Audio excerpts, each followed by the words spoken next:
से की थी, इनफैक्ट कनॉट प्लेस से ही की थी।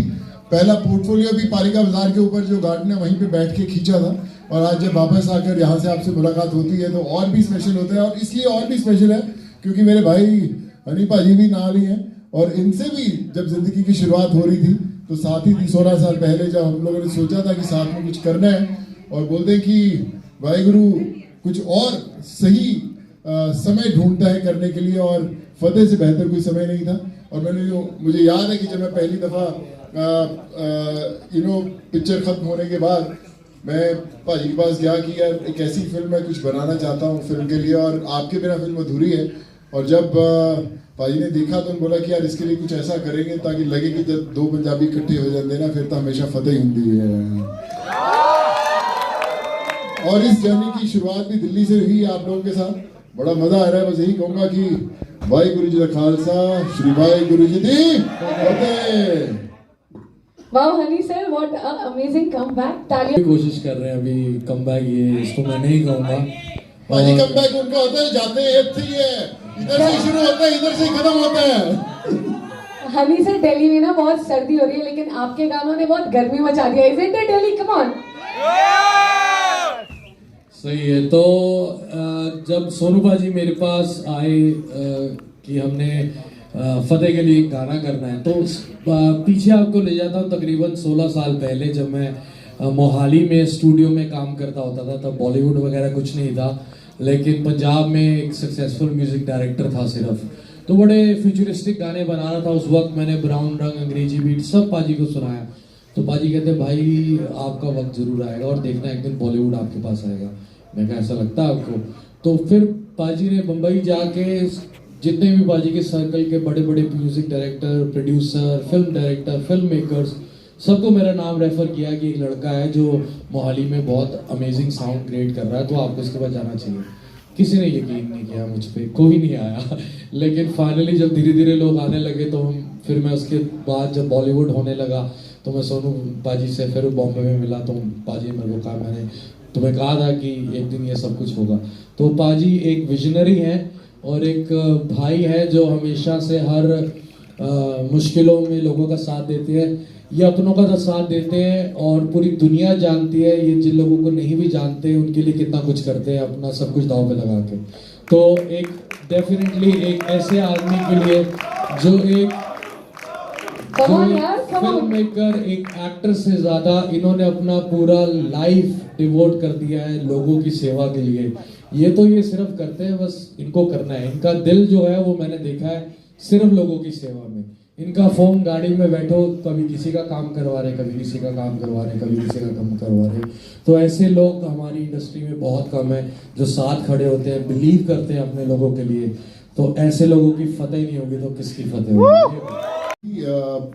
रियल इंसिडेंट से जब मैं लोगों की मदद कर रहा था तो बहुत सारे लोगों के साथ साइबर फ्रॉड्स हो रहे थे, इंस्टेंट लोन ऐप्स, किसी ने सुसाइड कर लिया। ये सब जब इंसिडेंट्स देखे तो मुझे लगा कि ये कहानी लोगों को बतानी ज़रूरी है।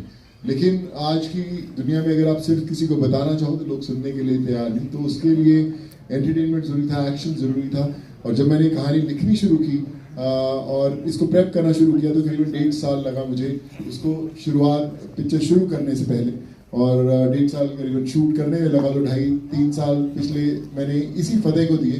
पर मकसद एक ही था कि हिंदुस्तान में मैं बड़ी सारी फिल्में की 12-13 भाषाओं में, तमिल, तेलुगु, कन्नड़ा, मराठी, चाइनीज़।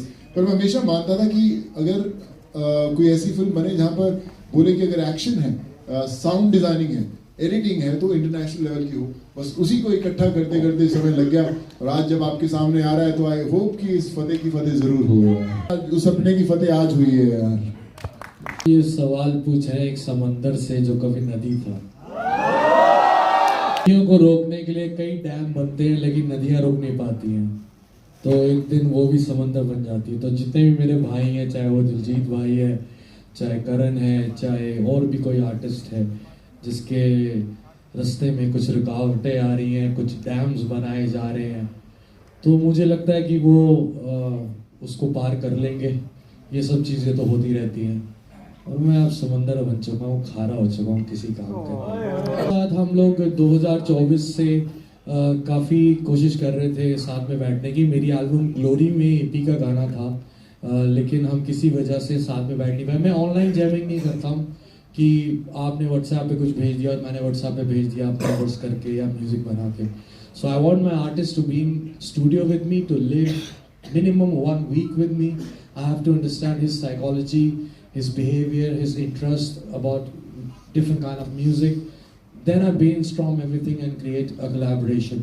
So मैं भी बहुत बिजी था, EP बहुत बिजी था। जब हमारी मुलाकात होनी थी तो वो हो नहीं पाई। तो डेफिनेटली अब काफ़ी सारी चीज़ें प्लान हो चुकी हैं, स्ट्रीमलाइन हो चुकी हैं, और 2025 में EP टलो हुए हनी सिंह डेफिनेटली हैपनिंग। नसीर भाई को स्कूल है एक्टिंग का, और मुझे पता है कि जब ऐसे अगर मैं जब पहली बार किसी को बोलूँ कि भैया मैं फिल्म डायरेक्ट करने वाला हूँ, तो बहुत सारे लोग सीरियसली लेंगे। अच्छा यार सोनू ठीक है एक्टिंग तो करता है, डायरेक्ट क्या करेगा, मतलब कैसे करेगा। तो मुझे भी अंदर से पता है कि जब तक आप पहली फिल्म लेकर सामने नहीं आते तो लोग एक्टर्स उतने सीरियसली नहीं लेते। वो आपको पसंद कर सकते हैं, बट कभी आपको ऐसे डायरेक्टर कितना सीरियस लेंगे। मुझे पता था कि उस चैलेंज से गुजरना है। पर मैंने होमवर्क जैसे बोला कि करीबन 1.5 साल किया था। जब मैं नसीर भाई को या किसी को भी सुनाया तो क्योंकि मैं खुद लिखता हूँ, मैं खुद फिल्म लिखी है, तो मुझे एक फ्लो में सुनाना आता है और मैं नरेट अच्छा कर लेता हूँ। डायलॉग्स मुझे लिखने का शौक है, तो बड़ी फिल्मों में लिखे हैं, तो इसमें भी बड़े कमाल के लिखे थे। तो जब मैंने नसीर भाई को पहले डायलॉग सुनाया था कि जो आप ट्रेलर रिलीज हो रहा है 23 तारीख को, आप देखोगे उसके अंदर, तो वो कहते हैं कि हर एक इंसान की जिंदगी में एक समय आता है जब उसे तय करना होता है कि पन्ना पलटना है या किताब बंद करनी है। सो मुझे लगता है हर इंसान इस चीज़ से कहीं ना कहीं गुजरता है। और जब मैंने सुनाया तो ही वॉज वेरी हैप्पी, और मैंने उनको कुछ पोर्शन दिखाए थे जो मैंने शूट किए थे। सो 1 मिनट लगा कन्विंस करने में, दे सेड कि लेट्स डू इट, और फिर धीरे धीरे लोग जुड़ते गए। I am happy, I am blessed कि मैं इतने अच्छे लोगों के साथ काम कर पाया, और आज आपके सामने बैठे हैं, हनी भाई साथ में है। तो I think it all adds up कि कहीं ना कहीं विश्वास था इस प्रोजेक्ट पे और इसको फतेह बनाने के लिए।